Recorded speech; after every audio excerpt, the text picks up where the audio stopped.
Everyone, आज हम आपके लिए लेकर के आए हैं क्लास 10th मैथ सब्जेक्ट का बीवीआई क्वेश्चन। वो क्वेश्चन जो आपको एग्जाम में हर साल पूछे जाते हैं और इस साल भी पूछे जाने की 100% गारंटी है। तो आप निश्चित रूप से इस 15 क्वेश्चन को, अभी जो मैं 15 क्वेश्चन बताऊंगा, इसमें से आप देखें कि आपने कितना सही किया और बिल्कुल इसको आप नोट डाउन भी करें, अपने दिमाग में भी सेव करें। तो देख सकते हैं ये आपका पहला क्वेश्चन है कि 1/√3 किसका मान है। 1/√3 किसका मान है, ये बिल्कुल आपको पता होगा कि ये जो है त्रिकोणमितीय चार्ट से है और त्रिकोणमितीय चार्ट से निश्चित रूप से प्रश्न रहते हैं। तो इसमें कौन सा ऑप्शन सही होगा, 37 डिग्री, 33 डिग्री या cos 60 डिग्री या tan 45 डिग्री। तो इसका ऑप्शन नंबर बी हो जाएगा 33 डिग्री। नेक्स्ट क्वेश्चन है, निम्नलिखित में से कौन सी परिमेय संख्या है।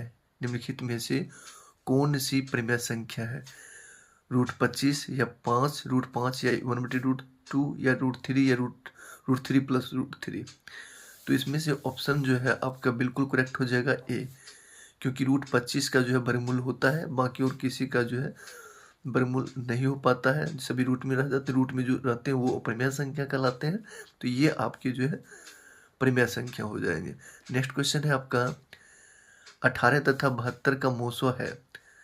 18 और 72 का जब मोसो निकालेंगे आप, तो इसका मोसो आपका निकलेगा 18, क्योंकि जब 18 और 72 का मोसो सबसे अधिकतम जो होता है गुण ना, 18 तथा 72 का मोसो जो आप निकालेंगे भाग विधि से, तो आपको पता चलेगा 18 ही निकलता है। ठीक है। नेक्स्ट है आपका, √12 का परमयीकरण गुणांक है। √12 का परमयीकरण गुणांक क्या है। पहले ये जो पिछला प्रश्न था आपका 18 और 72 का मोसो क्या है, उसे देख लीजिए। 18 और 72 का जब हम मोसो निकालते हैं इस प्रकार से, तो 18 चौक कितना होता है 72। तो जो इसमें जो है आपको जिससे भाग दिया जाता है ना, जो भाजक होता है, अगर वो पूर्णतः विभाजित कर देता है तो वही आपका मोसो कहलाता है। तो इस प्रकार से 18 इसका मोसो हो जाएगा। नेक्स्ट क्वेश्चन है कि √12 का परमयीकरण गुणांक, ठीक है, यही है ना। तो इसको हम लोग यदि फैक्टर, मतलब इसको फैक्टर निकालेंगे तो 2 गुना 2 और गुना 3 निकल जाएगा, और इस प्रकार से देखिए 2 बाहर हो जाएगा और √3 के अंदर हो जाएगा। तो ये आपका फैक्टर निकालने के बाद होता है। तो जो संख्या रूट के अंदर है, अगर हम उसी संख्या से गुना कर दें तो कहीं ना कहीं ये फिर स्क्वायर हो जाएगा और इससे 3 जो है अभी बाहर निकल जाएगा। तो इस प्रकार से हमें परमयीकरण गुणांक मतलब कि कौन सी संख्या जिसको गुना करने पर जो है ये रूट से आज़ाद हो जाता है। तो इसमें आपका जो है √3 बिल्कुल ऑप्शन ए सही हो जाएगा। इसका ऑप्शन क्या हो जाएगा, √3, यानी कि √3 से गुना करेंगे तो बिल्कुल ये जो है सही हो जाएगा। तो √12 का परमयीकरण गुणांक क्या होगा, √3। नेक्स्ट क्वेश्चन है, 1 + tan square theta. 1 + tan square theta क्या होगा, 0 होगा, sec स्क्वायर थीटा होगा, ये -sec स्क्वायर थीटा, ये cos स्क्वायर थीटा। तो ये सूत्र से है, 1 + tan स्क्वायर थीटा का सूत्र होता है sec square theta. tan square theta और sec स्क्वायर थीटा के बीच संबंध होता है कि sec square theta + tan square theta बराबर होता है 1। तो इसलिए 1 + tan स्क्वायर थीटा बराबर क्या हो जाएगा, sec square theta. sec square theta - tan square theta बराबर होता है 1, इसलिए 1 + tan स्क्वायर थीटा बराबर क्या हो जाएगा, sec square theta. Next question आपका है कि बिंदु -4 और 3 की स्थिति किस चतुर्थांश में है। बिंदु -4 3 की स्थिति किस चतुर्थांश में है। तो ऐसे क्वेश्चन को बनाने के लिए इसको आपको समझना पड़ेगा। देख सकते हैं, ये अगर आपको याद है तो बिल्कुल आसानी से ऐसे प्रश्न आप बना जाओगे। हर साल ये एग्जाम में पूछा जाता है। जैसे कि ये हो गया एक्स अक्ष, ये हो गया आपका वाई अक्ष, ये ऊपर है तो इसका साइन प्लस, इसका भी प्लस। तो इसमें बीच में क्या होगा, तो पहले x को लिया जाता है तो प्लस प्लस इसका साइन हो जाएगा प्रथम चतुर्थांश का। द्वितीय चतुर्थांश का इसमें पहले x वाला रहता है, उसके बाद y वाला रहता है। ठीक है। तो माइनस प्लस इसका चिन्ह हो जाएगा, ये हो जाएगा आपका सेकेंड चतुर्थांश का।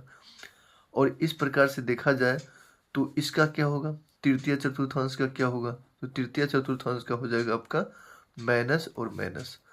चतुर्थ चतुर्थांश का क्या होगा, तो पहले प्लस वाला मतलब एक्स वाला लेंगे तो प्लस और माइनस इसका साइन हो जाएगा। तो इस प्रकार से आप देख सकते हैं पूछा जा रहा है इसमें कि बिंदु -4 और 3 की स्थिति किस चतुर्थांश में है। तो माइनस और प्लस है, तो माइनस प्लस देख सकते हैं द्वितीय चतुर्थांश, तो इसका ऑप्शन नंबर बी जो है बिल्कुल करेक्ट हो जाएगा, द्वितीय चतुर्थांश। नेक्स्ट क्वेश्चन है, दो संख्याओं का मोसो 27 एवं लॉसो 162 है। यदि उनमें से एक संख्या 54 है तो दूसरी संख्या क्या होगी? दो संख्याओं का मोसो 27 एवं लॉसो 162 है, तो यदि उनमें से एक संख्या 54 है तो दूसरी संख्या क्या होगी?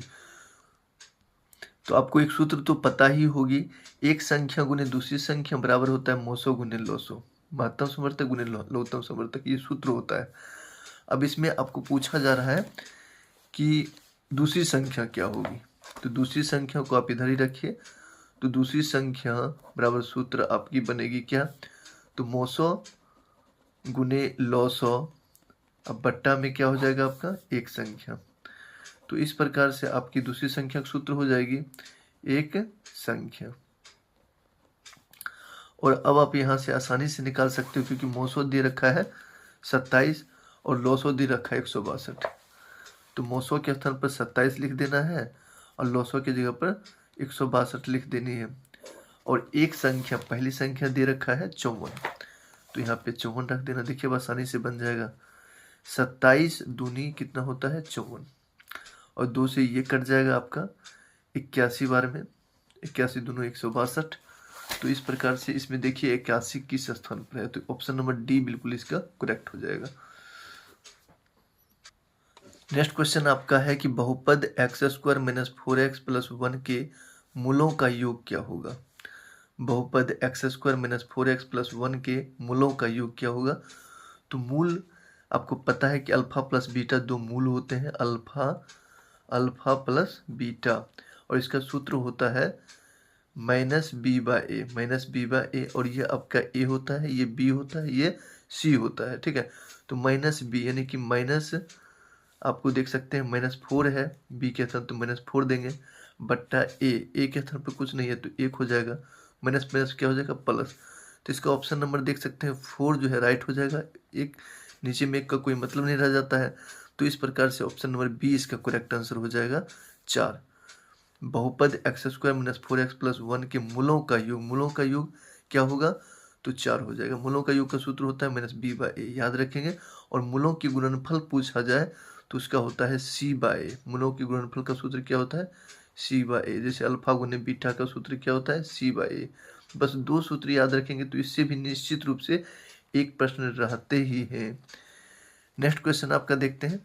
नेक्स्ट क्वेश्चन है √18 का परमयीकरण गुणांक है। परमयीकरण गुणांक से सवाल रहते हैं, हम लोग देख लेते हैं, इसको अच्छा तरीका से समझ लेते हैं। √18 कहा जा रहा है ना, तो √18 का सबसे पहले हम क्या करेंगे? गुणनखंड निकालेंगे। तो 18 का देख सकते हैं गुणनखंड 2 × 18 और 3 × 9। तो इस प्रकार से 2 × 3 × 3 हो जाते हैं। अब इस प्रकार से एक 3 बाहर निकल जाएगा और 2 रूट में फंस जाएगा, यानी कि रूट 2 ही से गुना करेंगे तो रूट 2 आज़ाद हो जाएगा। तो इस प्रकार से इसका परमयीकरण गुणन क्या होगा? √2। देख सकते हैं ये आपका ऑप्शन नंबर है बी, √2 इसका सही जवाब हो जाएगा। नेक्स्ट क्वेश्चन है, सबसे छोटी अभाज्य संख्या है, इसमें सबसे छोटी अभाज्य संख्या कौन है? तो सबसे छोटी अभाज्य संख्या जो है आपका वो है 2, ऑप्शन नंबर ए हो जाएगा। नेक्स्ट क्वेश्चन है कि निम्न में से किसी घटना की प्रायिकता नहीं होती है। किसकी जो है प्रायिकता नहीं होती है, संभव नहीं होती प्रायिकता निकालना, तो वो बिल्कुल सही है। जो माइनस में रहेगा वो आपका, उसका प्रायिकता होगा ही नहीं, ठीक है। तो ये माइनस वाली संख्या का प्रायिकता नहीं होता है, बिल्कुल। ये सवाल आप सीख गए होंगे। नेक्स्ट क्वेश्चन है, यदि sin θ 3/5 हो तो cos θ का मान क्या होगा? चलिए तो हम लोग इस सवाल का हल कर लेते हैं, समझ लेते हैं। sin θ बराबर क्या सूत्र होता है? sin θ का देखिए मान दिया हो 3/5, तो इसका सूत्र होता है P/H, यानी लंब बटे कर्ण, ठीक है। तो यहाँ पे हमको b की जरूरत पड़ेगी, b मतलब बेस निकालना पड़ेगा। तो रूट अंडर होता है h² - p², ठीक है। तो h आपका दिया हुआ है 5, यानी कि 5 का स्क्वायर माइनस p दिया हुआ है 3 का स्क्वायर, ठीक है। तो इस प्रकार से देख सकते हैं आसानी से अब b निकल जाएगा। 25 - 9, तो आपको कितने हो जाएंगे? 25 में से 9 जाएगा तो कितना बचेगा? 16, और 16 का वर्गमूल होता है 4, तो b का मान निकल गया आपका 4। तो इस प्रकार से अब cos θ पूछा जा रहा है। क्या पूछा जा रहा है? cos θ का मान क्या होगा? तो cos θ का सूत्र होता है B/H, आपको याद ही होगा। तो इस प्रकार से 4 कितना हो जाएगा 5। तो 4/5 देखिए कौन सा ऑप्शन है, तो बिल्कुल ये आपके ए नंबर में है 4/5। तो यही आपका सही हो जाएगा। ऐसे सवाल भी निश्चित रूप से रहते हैं। तो ये sine theta cos theta tan theta वाला जो सूत्र होता है बिल्कुल अच्छी तरह से उसको आप याद कर लें और बहुत ही आसान नहीं रहेगा। नेक्स्ट क्वेश्चन आपका है कि AP 2 4 6 8 11वां पद क्या होगा। ठीक है, AP में ये सवाल है 2 4 6 8 डैश डैश 11वां पद क्या होगा। तो AN बराबर सूत्र होता है A + n-1 × D, ये सूत्र होता है। और देख सकते हैं तो आप इसका पहला पद जो है उसका है A, पहला पद कितना दिया हुआ है A, और लास्ट पद जो है वो आपका कितना दिया हुआ है 11। लास्ट पद कितना हो गया 11, 11वां पद पूछा जा रहा है ना, तो ये आपका n हो जाएगा। और D क्या हो जाएगा, तो दूसरा पद में से पहला पद जो घटाते हैं वही आपका D होता है, सार्वंतर होता है। तो 4 में से 2 गया कितना हो गया 2, देखिए 6 में से 4 गया 2, ये आपके बीच के जो अंतर है उसको क्या कहते हैं सार्वंतर। तो 4 में से 2 गया कितना हो गया 2, तो 2 इसका हो जाएगा आपका D। तो इस प्रकार से आपने देखा भी A का मान कितना है 2 + 11वां पद पूछा जा रहा है तो 11 हो जाएगा n का मान, और D के स्थान पर आप क्या लिखेंगे 2। तो इस प्रकार से देख सकते हैं 2 + 11 में से 1 चला जाएगा तो आपका हो जाएगा 10, 10 × 2 यानी कि 2 + 20 यानी कि आपका हो जाएगा राइट आंसर 22। तो 22 देखिए कि कौन सा ऑप्शन है, तो ऑप्शन नंबर बी बिल्कुल करेक्ट हो जाएगा। नेक्स्ट क्वेश्चन है आपका कि दो लगातार विषम संख्याओं का मोसो क्या होता है। दो लगातार विषम संख्याओं का मोसो क्या होता है, तो वो होता है आपका 1। दो लगातार विषम संख्या का जब भी मोसो आप निकालेंगे तो वो 1 होगा। जैसे कि आप देख सकते हैं 3 और 5, 3 और 5 का मोसो निकालिए, या चाहे 6 और 7 और 9 का मोसो निकालिए, दोनों लगातार विषम संख्याएं हैं तो आपको एक ही निकलेगा। नेक्स्ट क्वेश्चन है कि निम्न में कौन अप्रमेय संख्या है।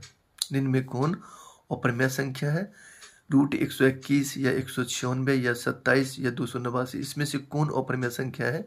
इसका जवाब आप लोग कमेंट में निश्चित रूप से करेंगे, जो भी यहाँ तक देखे होंगे स्टूडेंट। और आपको यह वीडियो कैसी लगी, हेल्पफुल लगी हो तो निश्चित रूप से आप बताएंगे कमेंट में हेल्पफुल, जिससे कि मैं आपको नेक्स्ट वीडियो जल्दी प्रोवाइड करूँगा। थैंक यू यहाँ तक देखने के लिए, फिर मिलते हैं नेक्स्ट वीडियो में।